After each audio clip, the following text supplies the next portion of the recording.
இந்த வீடியோவில் நம்ம என்ன பார்க்க போறோம்னா, விருச்சிக ராசிக்காரர்களுக்கு ஆகஸ்ட் 2026 எத்தகைய ஒரு பலாபலன்கள் நிறைந்த ஒரு மாதமாக வருதுங்கிறது நம்ம பார்க்க போறோம். சயின்டிபிக் வேதிக் அஸ்ட்ராலஜி முறையில் எதையும் மிகைப்படுத்தாமல், பரிகாரங்கள் மூடநம்பிக்கைகள்ல போகாமல், உள்ளது உள்ளவாறு ஒரு ராசிங்கிற சந்திரனை தவிர்த்து மீது இருக்கக்கூடிய 8 கிரகங்கள் சஞ்சரிக்கும் பொழுது கோச்சாரத்தில் எதுமாறு ஒரு தாக்கத்தை கொடுப்பார், எந்தெந்த இடத்துல எந்தெந்த டிகிரியில் எப்படி இருக்கும் பொழுது எதுமாற பலன்கள் நம்ம எதிர்பார்க்கலாம், நம்மளுடைய வாழ்க்கையை எதுமாற திசையில திரும்பக்கூடிய அமைப்பை நம்ம எதிர்பார்க்கலாம் அப்படிங்கிறத சயின்டிபிக் வேதிக் அஸ்ட்ராலஜி முறையில் எதையும் மிகைப்படுத்தாமல், பரிகாரங்கள் அது மாதிரி விஷயத்துக்கு போகாமல் உள்ளது உள்ளவாறு நம்ம பார்க்க போறோம். ஸோ பாருங்க, விருச்சிக ராசிக்கு இருக்கக்கூடிய அமைப்பு சனி 5, குரு 9ஆம் இடத்துல இருந்து ராசியை பார்க்கிறார். கடந்த 3 மாசமாக 2 மாசமாக அது ரொம்ப நல்லது. சில பிரச்சனைகளுக்கு சில சப்போர்ட்டும் தீர்வும் கொடுத்துட்டு இருக்கார்.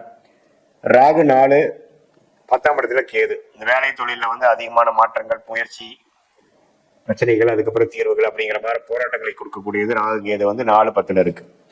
ஸோ இது மாதிரி அமைப்புல ராசி அதிபதியாகிய செவ்வாய் 8ஆம் இடத்துக்கு போறார் மாதம் முழுவதும். ஸோ அப்படிங்கிறப்ப ராசி அதிபதி 8ஆம் இடத்துல மாதம் முழுவதும் இருக்கும் பொழுது கண்டிப்பா சில விஷயங்கள் நமக்கு நினைச்ச மாதிரி வராமல் கொஞ்சம் எதிர்பார்க்கக்கூடிய அமைப்புகளாகவும் பொறுமையா இருக்கக்கூடிய அமைப்புகளாகவும் வருதுங்க. இதுல நல்லது இருக்குது, கெட்டது இருக்கு. நல்லது என்னன்னா, நம்ம ஓனா நீங்க போய் டெவலப் ஆகி பண்ணணும்னு நினைச்சா சில பிரச்சனை வரும். ஆனா வர வேண்டியது அப்படியே வரும். எதிர்பார்க்காத சில விஷயங்கள் நடக்கும். அதே சமயத்தில் நாம செஞ்சு எதிர்பார்க்கிற விஷயங்கள் நடக்காது. ஸோ அது மாதிரி அமைப்புகள் தான் அந்த 8ஆம் இடத்துல இருக்கக்கூடிய பகைப்பெற்ற ராசி அதிபதி செவ்வாய் மிதுனத்தில் இருக்கிறது. அதே மாதிரி 11ஆம் இடத்துல சுக்கிரன் இருக்கிறது தப்பு இல்லை, நல்லா இருக்கு. 9ஆம் இடத்துல குருவோட சேர்றது சூரியனும் புதனும் ரெண்டுமே சேர்வது நல்லது. நிபுணத்துவம் யோகமாகி இது மாதிரி டெக்னிக்கல் துறையில் இருக்கிறவங்களுக்கு நல்ல முன்னேற்றத்தை கொடுக்கக்கூடிய மாதமாக இருக்கு. வேலை, IT, software, artificial intelligence, accounting, auditor, documentation, media துறை, இதுல எல்லாம் இருக்கிறவங்களுக்குலாம் நல்ல டெவலப்மெண்ட் வரக்கூடிய ஒரு மாதமாக இருக்கு. சூரியனும் பாத்தீங்கன்னா 9ஆம் இடத்துல இருந்து குருவோட சேர்றதுனால அப்பா சார்ந்த விஷயங்கள், தகப்பனார் மூலமாக சில பெனிஃபிட்ஸ் வர்றது, இப்போ வர வேண்டியது இப்ப டக்குன்னு உங்களுக்கு சில இது சாதகமா நடக்கிறது அப்படிங்கிற மாதிரி பல நல்ல விஷயங்கள் நடக்கக்கூடிய அமைப்புகளும் இருக்கு.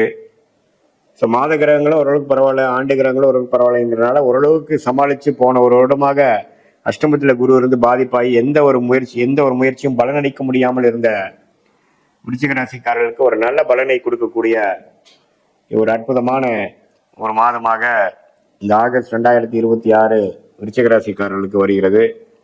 இதனால பாருங்க, ஓரளவுக்கு விடை கிடைக்க முடியாத சில விஷயங்கள், சவாலாக இருந்த சில விஷயங்கள்லாம் கொஞ்சம் படிப்படியாக ஒன்னொன்னாக முடிந்து ஓரளவுக்கு வாழ்க்கையில வெற்றி பெறக்கூடிய அமைப்புகளை நோக்கி போகக்கூடிய ஒரு தருணமாக ஆகஸ்ட் 2026 வருகிறது. இதுல குரு உச்சமடைந்து ராசியையும் 3ஆம் இடத்தையும் 5ஆம் இடத்துல இருக்கக்கூடிய சனி பார்க்கறதுனால அந்த குழந்தைங்கனால இது வரைக்கும் கொஞ்சம் பட்ட கஷ்டங்கள், வெனக்கெடுதல்லாம் கொஞ்சம் நீங்கி கொஞ்சம் அவங்களால கொஞ்சம் பெனிஃபிட் வரக்கூடிய அமைப்புகளும் உண்டு. இதுதான் ஓவராலா பார்க்கும் பொழுது ஓரளவுக்கு நல்ல மாற்றங்களை நிறைந்த ஒரு மாதமாக, நம்ம முயற்சிகள் எடுத்தமா கவுத்தமான்னு பண்ணாம கொஞ்சம் பொறுமையா போகக்கூடிய அமைப்புகளாகவும், வண்டி வாகனத்தில் போகும்பொழுது கேர்ஃபுல்லா இருக்கக்கூடிய அமைப்பும் தேவைப்படக்கூடிய செவ்வாய் 8ஆம் இடத்துல இருக்கிறதுனால எல்லாத்துலயும் ஒரு நிதானம் தேவைப்படக்கூடிய மாதமாக இருக்குங்கிறது மறந்துடக்கூடாது.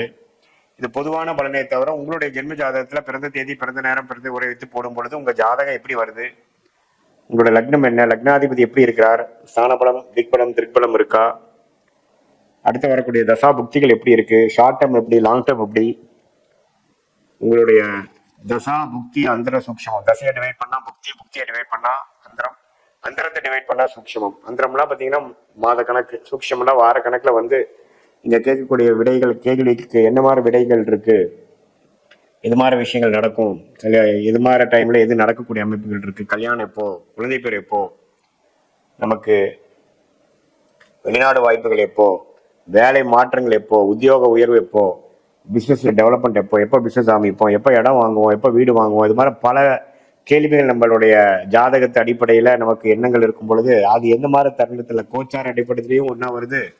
அதே சமயத்துல துல்லியமா அவங்க தசாபுக்தி எடுத்து ஒன்று சேர்ந்து எப்போ நமக்கு கனெக்ட் ஆகுதுங்கிறத பார்க்கும் பொழுது அந்த மாதிரி தருணத்துல அது மாதிரி பிளான் பண்ணி பண்ணும் பொழுது எளிதில் நாம வாழ்க்கையில எந்த ஒரு தவறான ஒரு டெசிஷன் இல்லாமல், எதிர்நீச்சல் போடாமல் வாழ்க்கையில் எளிதில் வெற்றி பெற முடியும் என்பதை சொல்ல விரும்புகிறேன். அதே சமயத்துல பாத்தீங்கன்னா உங்களுடைய பெஸ்டான பிளானட் என்ன, ஃபார்ச்சுனேட்டான பிளானட் என்ன, அதே சமயத்தில் உங்களுக்கு வந்து கர்மா என்ன சொல்லுது, வேலையில் ஜெயிப்பீங்களா, தொழிலில் ஜெயிப்பீங்களா, அல்லது கல்யாணம் வந்து கல்யாணம் மூலமாக நல்ல பலன்கள் வருதா, அல்லது கல்யாணம் லேட்டாக பண்ணிக்கிறது நல்லதா, அப்புறம் உங்களுடைய துறை என்ன, அரசியல் சார்ந்த துறையா, மீடியா துறையா, அல்லது எழுத்து வடிவத்தில் வரக்கூடியதா, கம்ப்யூட்டர் பேஸ்டா, சாஃப்ட்வேரா, அல்லது அதில் ஹார்ட்வேர் பேஸ் பண்ணி போக அமைப்பா, அல்லது medical related, real estate, civil, construction அது மாதிரி போகுதா, எது மாதிரி அமைப்புகள் வந்து நமக்கு ஓரளவுக்கு நன்றாக இருக்கிறதுங்கிறது நம்மளுடைய ஜாதகத்தில் நடக்கக்கூடிய அமைப்பு. அந்த 9 கிரகம் 12 கட்டத்தில் 27 நட்சத்திரத்தில் எப்படி படர்ந்துருக்கு டிகிரி அடிப்படையில் துல்லியமாக பார்த்து நம்ம சொன்ன இப்போ உபச்சார அடிப்படையில் சொன்ன பலன்களும் இப்போ உங்களோட துல்லியமான பலன்களும் சேர்த்து வைத்து பார்க்கும் பொழுது இன்னுமே வந்து நம்மளோட கிளாரிட்டி, அடுத்து வரக்கூடிய ஷார்ட் டேர்ம், லாங் டேர்ம் அதெல்லாம் வந்து ஒரு கிளாரிட்டியோட சொல்லக்கூடிய அமைப்புகளும், அதே மாதிரி எது மாதிரி விஷயங்கள் வந்து நமக்கு தகுந்ததாக இருக்கு, நம்ம எதை தவிர்க்க வேணும், குறிப்பாக நம்ம எதை தவிர்க்கணும், எது நம்ம கரெக்டாக வராது, எது மாதிரி சிக்கல்கள் வந்து நம்ம மைண்டில் நம்ம வந்து கேர்ஃபுல்லாக இருக்கணும் அப்படிங்கிறதை வந்து நம்ம தெரிந்து கொண்டேனால் அதுக்கு தகுந்த மாதிரி வாழ்க்கையை அமைத்து கொண்டு நமக்கு வராத விஷயத்தை செய்து எதிர்நீச்சல் போடாமல் ஓரளவுக்கு சாதகமான அமைப்புகளாக செய்து வாழ்க்கையில் ஓரளவுக்கு நல்ல வெற்றி பெற்று நம்மளுடைய சயின்டிஃபிக் வேதிக் அஸ்ட்ராலஜி முறையில் நம்மளுடைய ஓன் கர்மாவை நாமளே புரிந்து கொண்டு எந்தெந்த நேரத்தில் எது செய்யணுமோ, எந்தெந்த விஷயங்கள் நமக்கு சாதகமாக இருக்கோ அப்படிங்கிறதெல்லாம் தெரிந்து கொண்டு அது வரைக்கும் பொறுமையாக காத்திருந்து அவதிப்படாமல், ஃப்ரஸ்ட்ரேட் ஆகாமல், அவசரப்பட்டு சில விஷயங்கள் செய்து அதை வந்து தவறாக பண்ணாமல்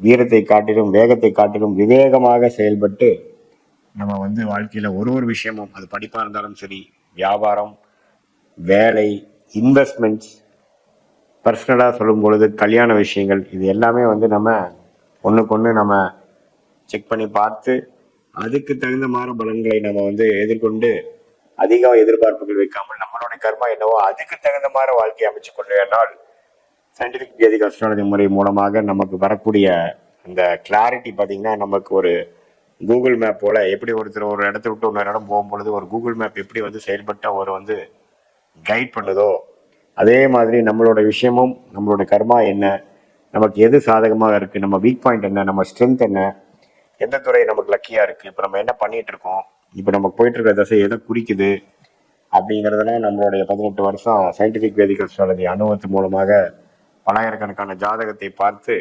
அனுபவப்பட்டனால அதுக்கு தகுந்த மாதிரி ஒரு கிளாரிட்டி நம்ம கன்சல்டேஷனில் நீங்கள் வாங்கும் பொழுது அதுக்கு தகுந்த மாதிரி முடிவுகள் எடுத்து வாழ்க்கையில் எளிதில் நீங்கள் வெற்றி பெற முடியும் என்று சொல்ல விரும்புகிறேன். மீண்டும் மற்றொரு காணொலியில் சந்திப்போம். நன்றி, வணக்கம்.